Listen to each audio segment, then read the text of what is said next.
Hello everyone, how's things?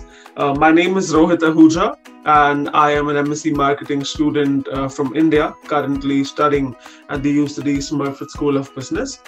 Because of current government restrictions here in Dublin, UCD had to move a significant portion of its learning online.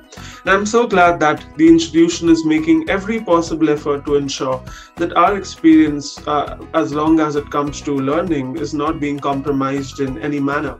What's more, we also have industry speakers visiting us, not campus anymore, but visiting us virtually and expanding our worldview.